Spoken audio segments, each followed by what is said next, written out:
Tiba saatnya Tuhan untuk kami mendengar suara-Mu Tuhan. Suara yang hebat, yang luar biasa. Suara yang membawa pada kami suatu kemenangan menuju pada kemuliaan yang besar dalam kehidupan kami Tuhan. Hamba-Mu tetap berjanji di hadapan Tuhan. Hamba Tuhan dan juga jemaat Tuhan, hanya firman Allah yang hidup, yang benar dan yang sempurna. Dan inilah firman Allah yang hidup, kami ingin mendengarnya. Pakai hamba-Mu Tuhan di hari-hari terakhir ini sebagai suatu titipan yang terakhir Tuhan, melalui kebenaran daripada firman Allah yang hidup. Di dalam nama Bapa, Putra, Roh Kudus, di dalam nama Tuhan Yesus Kristus kita percaya, katakan amin. Haleluya. Apa kabar? Luar biasa, dahsyat, hebat, ajaib Tuhan kita. Amin. Puji nama Tuhan, praise the Lord. Jumat kemarin kita dikejutkan dengan gempa Banten, ya, 6,7 skala Richter yang menggoncang kota Banten. Sangat terasa di Jakarta, ya, yang ada di Banten seperti Desjo, benar-benar terasa total. Bumi sudah menunjukkan sesuatu arah untuk supaya saudara dan saya hari ini mencari Tuhan. Alkitab mengatakan bahwa hidup saudara dan saya seperti uap yang hari ini ada, besok sudah tidak ada. Yakobus 4 ayat yang 14, kita akan buka dulu. Demikian firman Tuhan, sedang kamu tidak tahu apa yang akan terjadi besok. Apakah arti hidupmu? Hidupmu itu sama seperti uap yang sebentar saja kelihatan lalu lenyap. Nah, ini adalah satu ayat yang menyadarkan saya bahwa arti hidup kita itu tanpa Yesus nggak ada artinya. Kenapa? Karena firman Tuhan dengan jelas sekali mengatakan bahwa besok kita tidak pernah tahu apa yang terjadi atas hidup saya. Berarti hari ini bukan miliknya kita, tapi hari ini pun adalah titipan dari Tuhan untuk kita hidup dengan baik-baik, ya. Hari ini bukan milik kita. Tetap bahwa yang namanya hari ini, besok atau lusa adalah miliknya Tuhan. Tetapi kalau hari ini saudara dan saya masih hidup adalah titipan dari Tuhan untuk saudara hidup hari ini. Nah, sedangkan besok adalah miliknya Tuhan. Belum tentu besok saya dititipkan untuk hidup kembali. Belum tentu. Ada yang bisa menjamin besok saya akan hidup? Oh, tidak ada. Hidup kita ada titipan dari Tuhan. Kalau hari ini ada, berarti saya tahu bahwa saya dititipkan hidup sama Tuhan. Untuk apa? Bagi kemuliaan, kebesaran nama Dia. Tetapi besok saya belum tahu. Mungkin besok saya nggak dititipkan hidup itu. Kenapa? Karena besok adalah milik Tuhan. Hidup kita, firman Tuhan bilang seperti uang. Yang hari ini ada, yang besok mungkin tidak ada. Yang hari ini kelihatan, mungkin besok, maaf, tidak kelihatan. Coba share satu video yang gempa. Nah, ini gempa yang kemarin, saudara. Ini hotel mewah, Merkil, lantai berapa? 9. Nah, ini dia. Nah, ini ada di suatu perkantoran. Nah, ini orang adanya di bawah kursi, ya kan? Menyelamatkan diri dia, saudara, dia takut. Ya, ini yang ketiga. Nah, ini dia. Gempa ya Allah.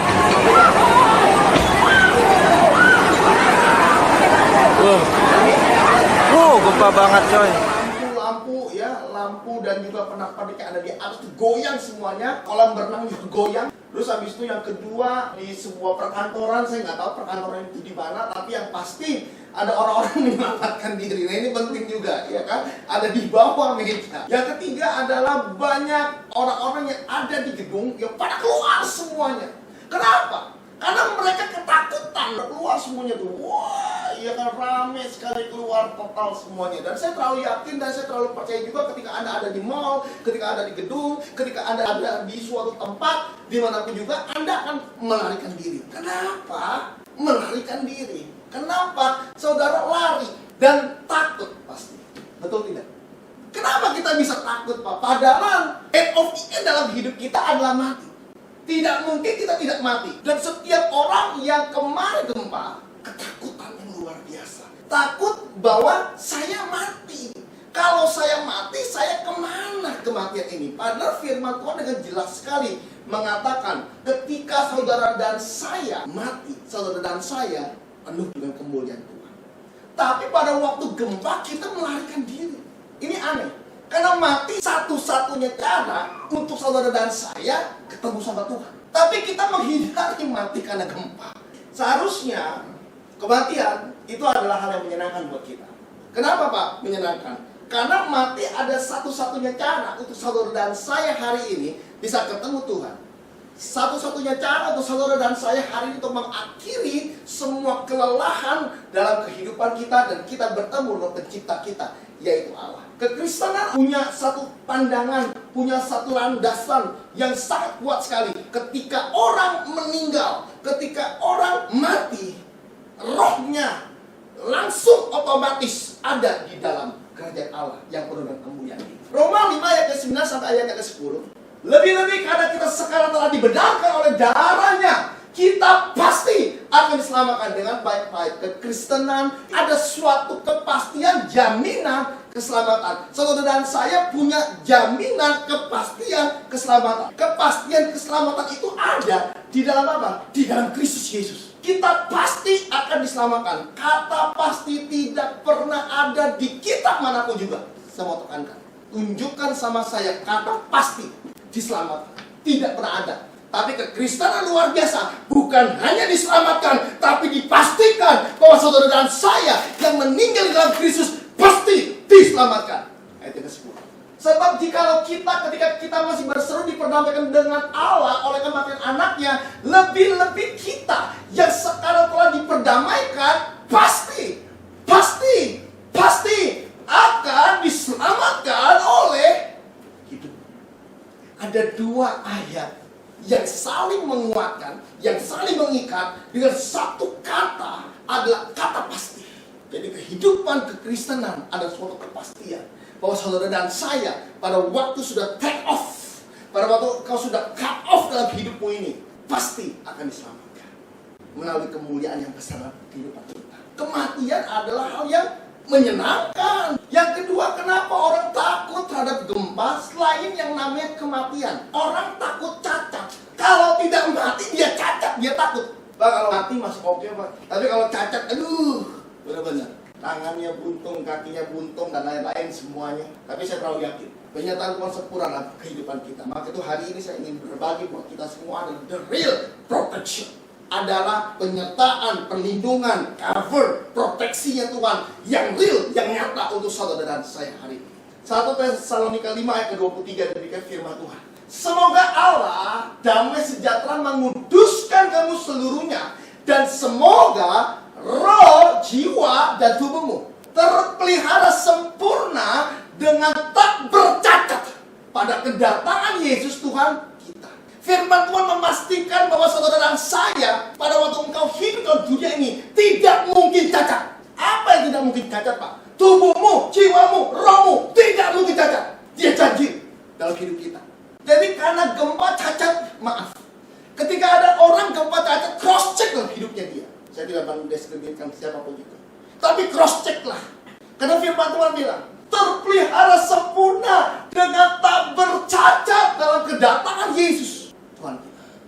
Kalau cacat bagaimana, Pak? Kalau cacat kejar mujizat. Misalnya tangannya buntung, kakinya buntung, kejar mujizat. Kenapa? Sebelum kedatangan Yesus, firman Tuhan bilang, ada waktunya untuk apa? Mujizat terjadi. Kenapa? Saat kedatangan dia, saudara dan saya, baik itu tubuhmu, jiwamu, rohmu, tidak boleh cacat. Kedengarannya mustahil, Pak. No. Ini firman. Saya terlalu yakin, saya terlalu percaya. Ini adalah encourage. Di mana orang-orang yang cacat, orang-orang yang ada yang sakit, harus segera menerima kesembuhan, menerima mujizat. Kenapa? Sebelum kedatangan dia tuntut saudara dan saya untuk tidak bercacat tubuhmu, jiwamu, rohmu. Kenapa? Karena penyertaan Tuhan sempurna. Kenapa saya cacat, Pak? Cross check apa yang sudah kita lakukan, apa yang sudah kita tabur.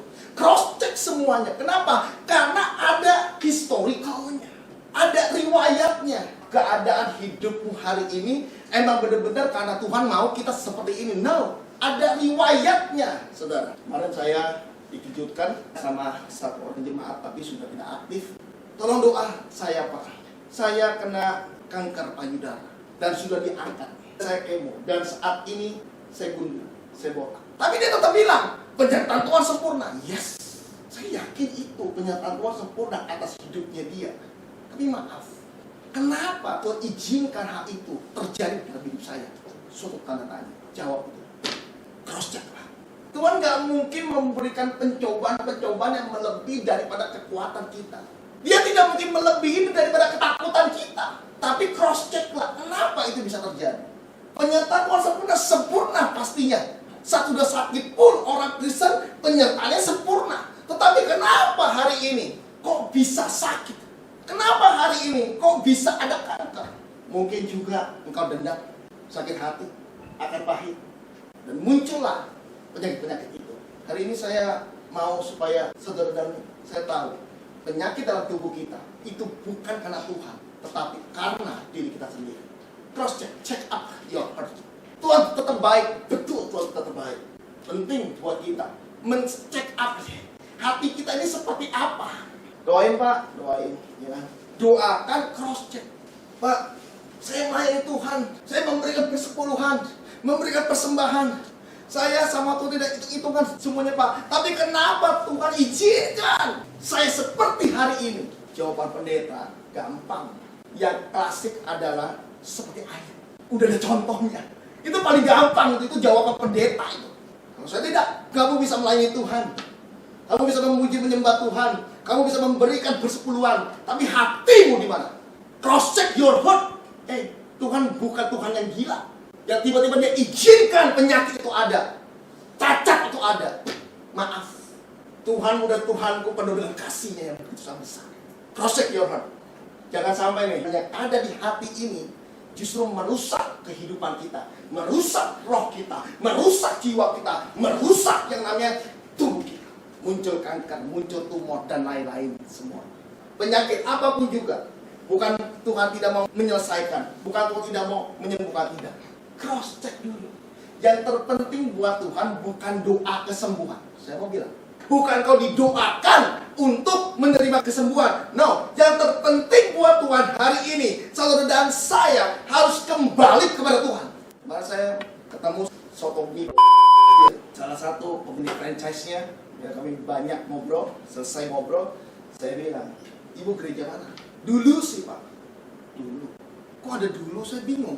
Sekarang masih Kristen sih Pak. Tapi dulu saya gerejanya Pak. Di mana? Di gereja ini dia bilang gitu. Sekarang kenapa tidak ke gereja lagi? Online Pak. Ini bahaya ini online ini. Semuanya bilang online padahal tidak ke gereja. Tapi kok bilang online? Hatimu Tuhan tahu. Check your heart. Bu, saya bilang, end of the end dalam hidup kita, Tuhan. Saya mau beritahu kepada saudara, hari-hari, waktu yang kita jalani hal ini adalah waktu yang jahat. Penyakit bisa menyerang, corona bisa terinfeksi. Menyertai Tuhan sempurna buat kehidupan saudara dan saya. Tapi cross-check your heart. Efesus 5 ayat ke-16 sampai dengan ayat ke-17. Demikian firman Tuhan. Dan pergunakan waktu yang ada. Jadi waktu yang ada yang Tuhan titipkan buat saudara dan saya hari ini berjalan dengan waktu, firman Tuhan bilang adalah jahat. Jahat pengertiannya adalah kita nggak pernah bisa tahu besok seperti apa. Itu jahat. Bukan hal-hal yang baik. Mungkin juga besok kita bisa lihat kok ada virus yang baru lagi, ada virus yang baru lagi yang membuat kita ketakutan. Bukan hanya itu, kita juga terinfeksi, keluarga kita terinfeksi juga. Ini hari-hari yang jahat dalam hidup kita. Ayat ke-17. Sebab itu jangan kamu bodoh, tetapi usahakan supaya kamu mengerti kehendak Tuhan. Saudara dan saya hari ini harus mengerti kehendak Tuhan. Kehendak Tuhan dari awal adalah suara yang diserukan sama Yohanes. Bertobatlah, sebab kerajaan Allah sudah dekat. Ini suara ada suatu kehendak Tuhan. Sebelum Yesus ada, sebelum Yesus berkarya, Yohanes sudah membuka suatu jalan. Itu adalah suatu kehendak Tuhan. Bertobatlah. Berulang-ulang kali Yohanes bilang bahwa bertobat kamu, bertobat kamu. Bertobat dari apa? Dari semua dosa, dari semua kesalahan, dari semua pelanggaran kita, bertobatlah. Yohanes menyerukan ini untuk semua orang. Baik itu pendeta, baik itu jemaat, baik itu majelis, baik itu seluruh orang diserukan sama Yohanes. Bertobat kamu, bertobat kamu, bertobat kamu. Berarti kehendak Tuhan dari awal sebelum Yesus ada adalah supaya saudara dan saya bisa berhenti dan berbalik kepada Tuhan. Itulah pertobatan. Pertobatan adalah lifestyle-nya kita. Saya pun hari ini masih hidup di dalam pertobatan. Bukan berarti bahwa saya sudah super duper, no. Ketika ada kesalahan kita harus bertobat, berbalik lagi. Ketika kita mulai jalan yang tidak baik, kita harus berbalik lagi kepada Tuhan. Menjadikan lifestyle pertobatan ini penting dalam hidup kita. Amsal 14 ayat ke-12. Ada jalan yang disangka orang lurus, tetapi ujungnya adalah maut. Nah, firman Tuhan bilang bahwa ada orang yang melihat suatu jalan, jalannya adalah jalan yang lurus, tetapi pada waktu dia tempuh jalan itu, ujungnya adalah maut. Ini adalah fata morgana dalam kehidupan kita. Nah, seringkali orang Kristen adalah mencari jalannya, melihat jalannya, tapi dia tidak pernah untuk dia melihat si pembuat jalan. Kesalahan orang Kristen adalah dia hanya melihat jalannya. Jalan kesembuhan seperti apa, jalan kesuksesan seperti apa, jalan mujizat seperti apa, jalan untuk diberkati seperti apa. Tetapi dia tidak bersekutu, dia tidak bersama-sama dengan si pembuat jalan itu untuk berjalan bersama-sama dengan jalan yang sudah dibuat sama Tuhan. Hari ini saudara saya terlalu fokus sama jalannya. Si pembuat jalan bisa membuat jalanmu hari ini yang buntu menjadi jalan yang lurus dan penuh dengan harapan. Kenapa? Karena ada si pembuat jalan. Yuk hari ini yuk, jangan fokus sama jalannya, tapi saudara dan saya harus tahu ada si pembuat jalan, yaitu Yesus, yang engkau harus connect dengan dia. Dan dia akan membuat jalan-jalan yang tertutup bagi kemuliaan nama dia. Dia akan buat jalan-jalan yang baik, dia akan buat jalan-jalan yang lurus. Dia akan buat jalan-jalan yang penuh dengan damai sejahtera, sukacita, dan juga harapan-harapan yang besar di dalam kehidupan kita. Coba kita lihat video yang kedua. Coba, nah ini dia. Ini ada tronton ini, tronton atau mobil truk. Puas, langsung menghajar mobil. Di belakangnya ada tiga mobil mewah dihajar total semuanya. Nah ini dia, lagi di lampu merah. Nah tiba-tiba mobil dari belakang, udah semuanya tuh ada kena lindes dan lain-lain semuanya. Saya mau nanya dari dua video ini. Nah video yang terakhir lah, ntar ya perhatikan ya. Siapa yang beruntung? Coba. Yuk, lihat lagi. Nah ini dia. Siapa yang beruntung ini? Coba lihat, perhatiin coba. Siapa yang beruntung? Tuh. Yang beruntung siapa? Hah? Coba lihat lagi. Ayo. Lihat lagi. Wah, berarti ini kurang mudeng ini. Coba, ayo yang beruntung siapa coba? Ayo.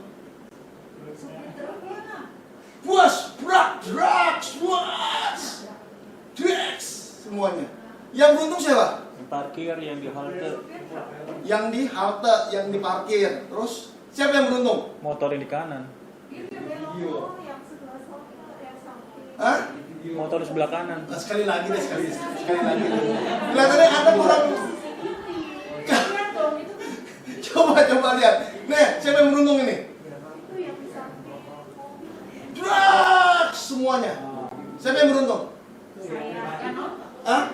Saudara dan saya yang beruntung. Kenapa? Saudara dan saya hanya melihat, menonton. Amin. Tidak ada di sana. Tidak ada ketakutan itu. Berarti yang beruntung siapa? Yang beruntung saya. Saya nggak ada di sana. Kenapa saya tidak ada di sana? Karena penyertaan Tuhan sempurna dalam hidup saya. Tuhan tidak pernah izinkan itu terjadi dalam hidup saya. Siapa yang beruntung? Saya yang beruntung. Karena saya terlalu yakin penyertaan Tuhan sempurna di dalam kehidupan kita. Maka itu dalam Samuel 20 ayat yang ketiga, Daud bilang, selangkah engkau melangkah adalah maut. Hidup ini adalah titipan dari Tuhan. Dan saudara dan saya hari ini beruntung. Kenapa? Karena hanya melihat dari video saja. Dan itu tidak terjadi dalam kehidupan saudara saya. Gempa boleh ada, tapi engkau tidak ada di dalam gempa itu. Kerusuhan boleh ada, tapi engkau tidak akan ada dalam kerusuhan itu. Tabrakan boleh ada, kecelakaan boleh ada, halilintar boleh ada, tapi saudara dan saya hanya menonton. Karena firman Tuhan bilang, kiri kanan rebah. Saudara dan saya hanya menonton. 1 Samuel 20 ayat ketiga. Demikian firman Tuhan. Tetapi Daud menjawab katanya, ayahmu tahu benar bahwa engkau suka kepadaku. Sebab itu pikirnya tidak boleh Yonatan mengetahui hal ini. Nanti ia bersusah hati. Namun demi Tuhan yang hidup dan demi hidupmu, hanya satu langkah jaraknya antara aku dengan kematian, antara aku dengan kecelakaan, antara aku dengan hari-hari yang jahat. Daud tahu bahwa hari-hari yang dia tempuh adalah hari-hari yang jahat. Maka itu dia bilang, selangkah jaraknya antara aku dengan maut itu. Tidak ada langkah lagi. Bukan hanya 2 langkah, 3 langkah, 4 langkah. No, 1 langkah. Maka itu Musa di dalam Keluaran 33 ayat ke-15. Musa sempat ngambek sama Tuhan. Coba Keluaran 33 ayat 15. Demikian firman Tuhan. Berkatalah Musa kepadanya, jika engkau sendiri tidak membimbing kami, tidak menyertai kami, tidak ada bersama-sama dengan kami, jangan suruh kami berangkat dari sini. Ini adalah suatu hal yang luar biasa bahwa Musa tahu satu langkah dia melangkah tanpa penyertaan Tuhan pasti mau. Maka itu dia bilang, Tuhan saya lebih memilih hari ini untuk saya stop saya, untuk berhenti saja. Kalau tidak ada penyertaan Tuhan, tidak hidup bersama-sama dengan Tuhan, tidak hidup di dalam kekudusannya Tuhan, maaf, saya percaya bahwa kehidupan saya yang akan saya jalani adalah penuh dengan hal-hal yang jahat. Ada kecelakaan, ada maut, kematian, atau apapun juga yang tidak baik dalam hidup kita. Musa ngambek sama Tuhan, kalau tidak ada Tuhan, kalau Tuhan tidak bimbing saya, kalau Tuhan tidak menyertai saya, kalau Tuhan tidak menuntun saya, jangan suruh saya untuk berangkat, jangan suruh saya untuk pergi dari tempat ini Tuhan. Penyertaan Tuhan sempurna dalam hidup kita. Connect dengan Tuhan. Kita nggak tahu loh, malam itu kapan terjadi. 5 tahun lagi, 10 tahun lagi. No. Hari ini adalah khotbah terakhir saya. Saya dititipkan khotbah terakhir. Pak beneran Pak? Mungkin. Gak ada yang tahu. Kalau besok Pak, besok saya khotbah lagi. Khotbah yang saya khotbahkan saat besok adalah yang terakhir yang kau titipkan dalam hidup saya. Karena hidup titipan dari Tuhan. Besok itu saya tidak pernah tahu ada apa. Saudara dan saya jangan pernah mengira bahwa besok akan bertemu lagi. Enggak juga. Hidup ini bagaikan uang. Penyataan Tuhan sempurna dalam hidup kita. Tapi cross check juga, cari Tuhan. Masih segar, masih sehat. Tapi orang biasanya cari Tuhan nanti pas di rumah sakit dia cari Tuhan. Udah, nah pas sudah Senin, Kamis, Senin, Kamis, Senin, Kamis, Senin, Kamis, Rabu juga semuanya mati dia. Apalagi di rumah duka baru cari Tuhan. Susah bos, nggak bisa. Cari Tuhan saat apa? Saat saudara dan saya hari mendengar firman. Firman Tuhan bilang, barang siapa punya telinga hendaklah ia mendengar. Dan jangan pernah keraskan hatinya. Berubahlah. Entar Pak cari Tuhan, entar pada waktu di akhir aja. Belum tentu loh di akhir itu Tuhan bisa kita temui. Yesaya 55 ayat 6. Carilah Tuhan selama ia berkenan ditemui. Ada kalanya dia gak berkenan ditemui. Berserulah kepadanya selama ia dekat. Selagi hari ini dia bisa ditemui, temui dia. Selagi hari ini engkau bisa mencari dia dan bertemu dengan dia, temui dia. Kasihnya terlalu sangat dalam, terlalu sangat besar. The true love from God. Tuhan itu luar biasa. Kasihnya memulihkan kita. Temui dia.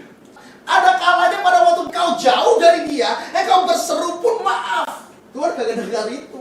Enggak selamanya saudara dan saya bilang bahwa Pak, pokoknya kalau saya sakit Tuhan pasti akan dengar doa saya Pak. Tuhan pasti saya akan bisa temui. Belum tentu saudara dan saya bisa menemui Tuhan.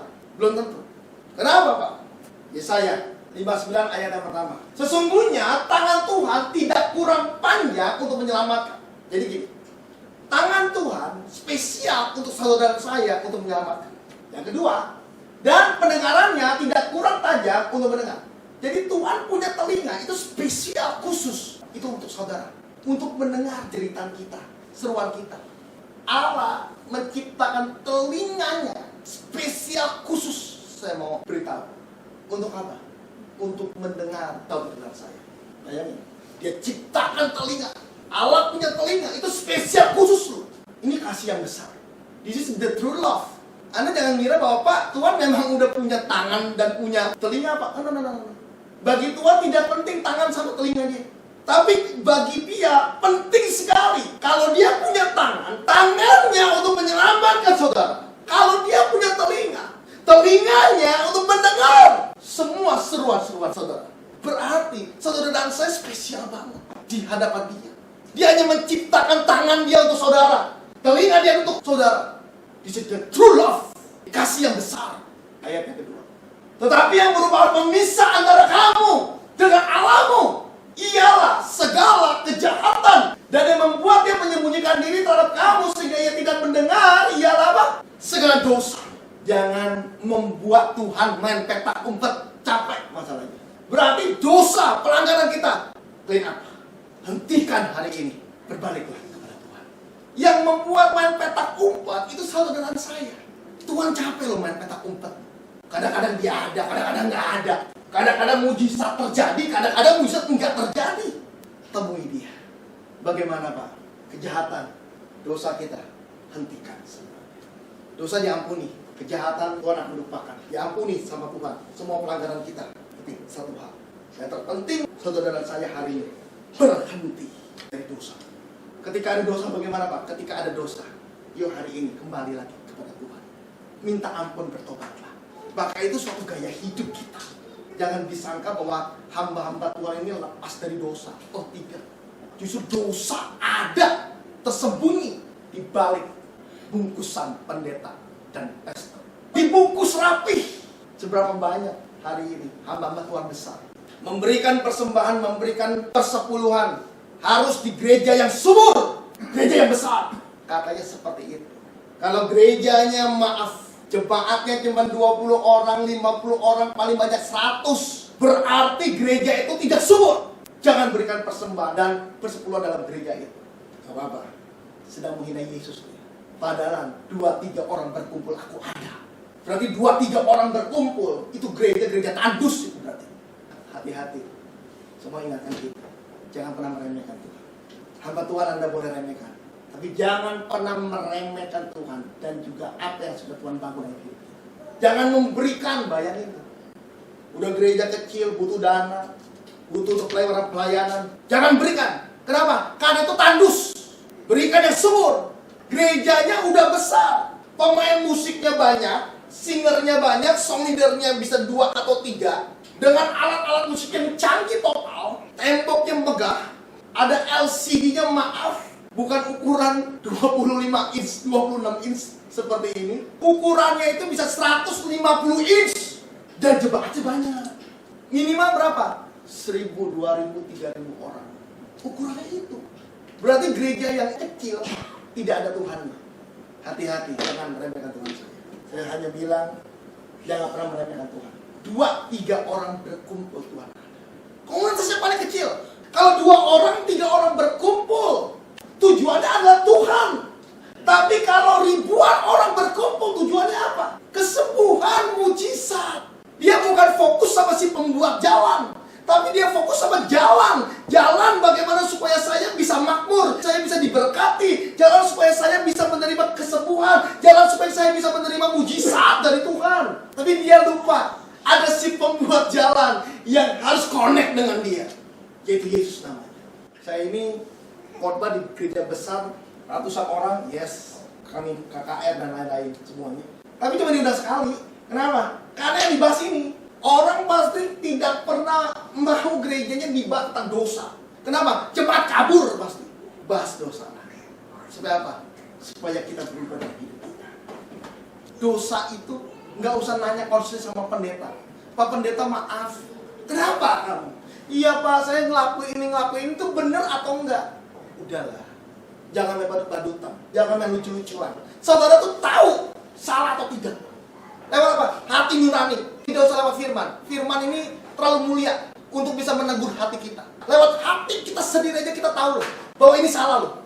Maka itu stoplah untuk bermain hilang-hilang ingatan, ya kan? Oh saya kagak ingat Pak. Saya kira gak ada firman ya Pak. Udahlah. Lewat hati nurani pun kau tahu bahwa ini dosa, ini kagak bagus, ini tidak baik. Hentikan dosa dan kembalilah kepada Tuhan. Kita ini harus menjadi serupa segambar dengan Yesus.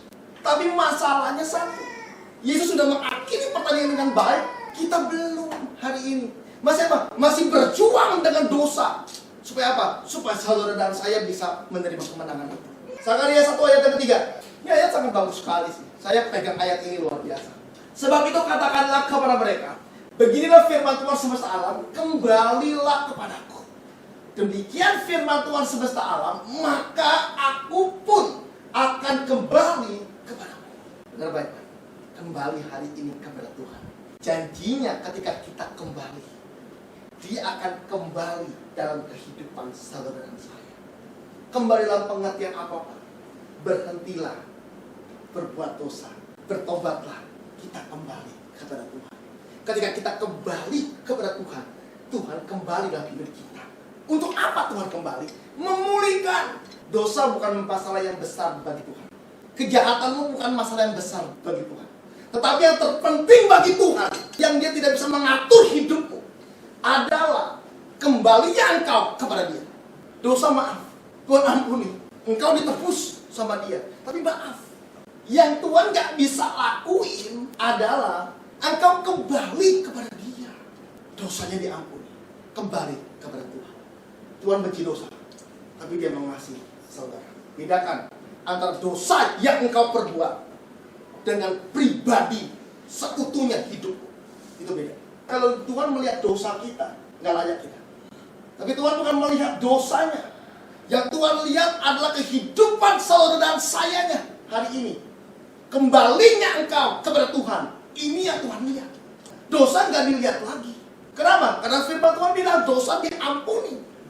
Sejauh timur sampai ke barat apa? Aku membuang semuanya. Dosamu seperti kirmisi, Tuhan ubah menjadi putih seperti salju. Dosa itu tidak penting buat Tuhan. Yang paling penting ada hasratnya untuk kembali kepada Dia. Gereja BLCC adalah jemaatnya semuanya berdosa. Pendetanya pun berdosa. Kalau ada jemaat dan pendeta yang tidak berdosa, keluarlah dari BLCC. Gereja ini tidak menampung Anda. Tapi selama pendeta dan juga jemaat yang berdosa, Anda layak ada di tempat ini. Kenapa? Karena kita mau kembali kepada Tuhan, ke arah yang lebih baik, yang lebih benar bagi kemuliaan kebesaran nama Dia. Ketika kita kembali, janji firman Tuhan bilang akan memberikan kemenangan dalam hidup kita. Yesaya 41 ayat yang ke-10. Ya, demikian firman Tuhan, janganlah takut sebab aku menyertai engkau. Penyertaan Tuhan sempurna dalam hidup kita. Janganlah bimbang sebab ini aku Allahmu. Aku akan meneguhkan, bahkan akan menolong engkau. Aku akan memegang engkau dengan tangan kananku yang membawa kemenangan. Saya mau bilang bahwa end of the end dalam hidup kita, apa yang kita lalui saat ini, ketika kita kembali kepada Tuhan, Tuhan mengubah semuanya menjadi suatu kemenangan dalam hidup kita. Di akhir engkau bisa lihat kemenangan. Di awal Pak, porak-poranda mungkin. Tapi Tuhan memastikan di akhir hidupmu nanti engkau penuh dengan kemenangan. Kenapa? Karena Dia the first and the last. Dia tahu akhir hidupmu. Dari awal Dia mengenal hidupmu. The first and the last. Kita harus ingat. Lastnya apa Pak? Lastnya kemenangan. Lastnya surga. Awalnya Dia proses engkau. Gak enak diproses sama Tuhan. Tuhan tahu akhir hidupmu menang. Penuh dengan kemuliaan. Ada move and glory dalam hidup kita sebagai orang-orang percaya. Saya yakin Pak, penyertaan Tuhan sempurna. Yes, penyertaan Tuhan, proteksi Tuhan sempurna. Janjinya ya dan amin. Yang tetap menolong dalam kehidupan saudara dan saya. Situasi kondisi dalam keadaan apapun juga. Satu ayat terakhir saya ingin sampaikan buat saudara. Siapa saudara yang sebenarnya? Tidak ada khotbah saya, the real you, who you are in God. 1 Samuel 10 ayat yang ke-6 sampai ayat ke-7. Maka roh Tuhan akan berkuasa atasmu. Engkau akan kepenuhan bersama-sama dengan mereka dan berubah menjadi manusia lain. Firman Tuhan bilang, saudara dan saya menerima roh Tuhan dan roh Tuhan berkuasa atas kehidupan kita dan engkau dipenuhi dan berubah menjadi manusia lain. Manusia lain, bahasa aslinya yang mendekati bahasa asli di terjemahan yang lainnya adalah manusia setengah dewa. Dan berubah menjadi manusia supranatural. Berubah menjadi anak Allah. Manusia lain itu. Meskipun adalah manusia setengah dewa. Apa yang dewa bisa lakuin, kita bisa lakuin. Harus ada pembahasannya. Ntar kalau nggak, wah ini kok Kristen dewa-dewa. Karena terjemahannya dewa. Anak-anak dewa itu baru waktu Kejadian 6 pun itu dijelaskan bukan anak-anak Tuhan, tapi anak-anak dewa. Nah cuma kata dewa ini kagak enak. Bahasannya adalah anak Allah. Engkau akan diubah menjadi anak Allah, berubah menjadi anak Allah, manusia supernatural. Ayat ke-7, yang terakhir. Apabila tanda-tanda ini terjadi, tanda apapun juga terjadi dalam hidup kita, yang namanya gempa, bencana alam, ada tsunami atau apapun juga. Tanda apapun juga yang ada di sekelilingmu, lakukanlah apa yang didapat oleh tanganmu. Saya mau ingatkan kita, dalam keadaan terjepit seperti apapun juga, saat Anda ada di jalanan, saat Anda ada di supermarket, saat Anda ada di mall atau apapun juga, ada gempa, bencana, tsunami atau apapun juga, firman Tuhan bilang, ingat bahwa lakukan apa saja yang didapati oleh tanganmu. Yang didapati oleh tangan kita apa? Lipat tangan, berdoa. Just simple. Dan Anda manusia lain yang pada waktu Anda berdoa, engkau bilang, Tuhan tolong saya, Dia langsung menolong engkau. Kenapa? Penyertaan Tuhan sempurna atas kehidupan kita. Yang kita dapati lewat tangan kita apa? Cuma satu, doa. Musa mendapatkan anugerah yang luar biasa. Saat dia melihat ada laut, dia mau belah. Tuhan bilang, ada tongkat. Dia ambil. Di tongkat, das semuanya. Dan ada air yang pahit, ada kayu. Musa ambil, das, jadi manis air. Apa yang ada di dalam tangannya Musa? Kita ada apa? Apa yang ada dalam tangan saya? Tidak ada lain, adalah satu. Lipat tangan, berdoa kepada Dia. Dan kau ingat, engkau manusia lain, dan doanya pun lain, dijawab sama Tuhannya juga lain. Saudara dan saya bisa melihat di kiri sama di kanan rebah semuanya. Tapi sekali-kali engkau tidak akan melihat dirimu dipermalukan. Berdoa. Lakukan apa saja yang didapat oleh tanganmu. Tidak lain tidak bukan doa. Sebab Allah menyertai engkau. Saat kita berdoa, penyertaan Allahnya sempurna mengerucut dalam hidup kita. dan janjinya. Dia akan menolong dan memberikan engkau kemenangan demi kemenangan menuju pada kemuliaan yang besar. Tuhan Yesus memberkati. Amin. Gempa boleh ada, ya. Guntur boleh ada, halilintar boleh ada, goncangan-goncangan boleh ada dalam hidup kita. Corona boleh ada COVID, ada Omikron, ada Delta atau apapun juga. Tapi penyertaan Tuhan sempurna dalam hidup kita. Kenapa? Karena Dia mengasihi kita. Tangannya, telinganya diciptakan khusus untuk saudara dan saya hari ini. Penciptaan khusus, spesial untuk kita semua. Haleluya. Penyertaan-Mu sempurna Tuhan. Katakan. Penyertaan-Mu sempurna, rencana-Mu penuh damai. Terima kasih untuk semuanya. Aman dan sejahtera, walau di tengah badai. Inginku selalu bersama, rasakan keindahan hati kehadiran-Mu Tuhan. Penyertaan-Mu sempurna. Penyertaan-Mu sempurna, rancangan-Mu penuh damai. Aman dan sejahtera, walau di tengah badai. Inginku selalu bersama, rasakan keindahan arti kehadiran-Mu Tuhan. Penyertaan-Mu sempurna, rancangan-Mu penuh damai. Aman dan sejahtera, walau di tengah badai. Inginku selalu bersama.